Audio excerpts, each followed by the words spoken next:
Gaafiin kun gaafii namoota baay'eeti. Viidiyoon keessan maxxansitanii kaatanii YouTube irratti ofuma isaatiin utuma isin sagalee kan qabu maxxansitanii sagalee sana miyuutii godhee ofuma isaatiin sagalee isaa irraa balleessa. Kana bifa salphaan akkamitti akka isin sirreeffatan isinitti agarsiisa. Daqiiqaa muraasa isinitti fudhata. Wanti kun baay'ee salphaadha. Eessatti akka sirreeffatan isinitti agarsiisa viidiyoodhuma kanaani. Fakkeenyaaf viidiyoo kana yookiin immoo iskiriinshotiin kun YouTube nama tokko jalaa iskiriinshotii ta'e. Iskiriinshotii ta'e audio track is for some language were automatically generated jedha. Automatically generated godhee sound isaa sana miyuutii godhee jalqaba wajjin jiru. Gubbaa isaa irratti akkuma argitan auto damped jedha. Auto dampediin kun ni sirreeffama. Studio yala deemnee walumaan sirreessina ni sirreeffama. Akkamitti akka sirreeffatan isin agarsiisa. Walii keessaniif sheerii godha. Laayikii subscribe gochuu hin dagatinaati.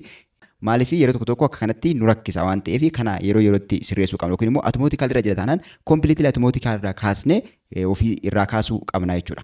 Kallattumaan gara studio yookiin immoo Chrome deemnee gara browser yookiin Chrome deemneeti YouTube studio seennee waliin ilaalla. Gara Chrome yookiin browser keessa seenna. Chrome yookiin browser keessa seenneeti YouTube studio jennee searchii goona bakka searchiitti YouTube studio warra YouTube studio app fayyadamtanis yoo seensisuu dide appicha balleessitanis seentu jechuudha. YouTube studio.com jennee YouTube studio kanatti searchii goona jechuudha. YouTube studio keessa seenna. YouTube studio keessa seennee YouTube keenya sana yookiin immoo YouTube channel keenya sana dalga rotate godhee isinitti agarsiisa. Akka sirriitti isinitti mul'atuuf. YouTube studio furtuu app keessa seennee jira jechuudha. Amma YouTube studio keessa seennee jira.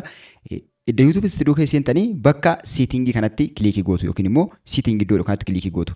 Namoonni akka kanatti bilbila irraa ilaaltan jalqaba qarqara isaa kana sarara tuttuqaa qarqara lamaanii kana tuxxanii kaatanii asii ol harkifattanii desktop site irra kaawwachuu qabdu.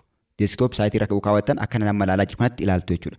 Desktop site kanatti salkilee kun rectangle kun keessi right ta'uu qaba jechuudha. Akkanatti desktop site itti deebistaniin booda gara studio keessanii keessa seentanii gara gadi kana dhuftanii iddoo setting kanatti kilikii gootu. Iddoo setting jedhu kanatti kilikii gootu. Yoo dalga gochuu baattanis immoo setting jala isaatti argama.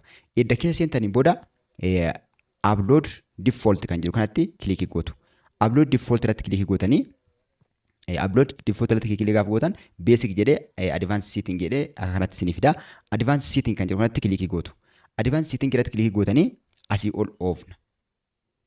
Advanced irratti kilikii gooneeti asii ol harkifannaa jechuudha. Asii ol harkistanii bakka kana jira jechuudha. Automatic damping jedhee bakka kana jira. Automatic damping kan jedhu kana irra kilikii goonee fuuldura isaa enable jedhee jira kan kiyya irra kilikii goona. Gaafa irra kilikii gootan kanatti allow automatic damping kan jedhuu fi manual review kan jedhu kanatu jira. Isa allow automatic damping kan jedhu kana irraa kaastu. Kana irraa kaastu jechuudha gootummaatti allow automatic damping kan jedhu kana guutummaa isaa irraa kaastanii kanatti duwwaa gootu. Kanaan booda jala kana dhuftanitti save gootu. Kanaan booda edda kana allow seeru kana irraa kaastaniin booda jala kana dhuftanii save taasistu jechuudha. Save goona akka kanatti save goona.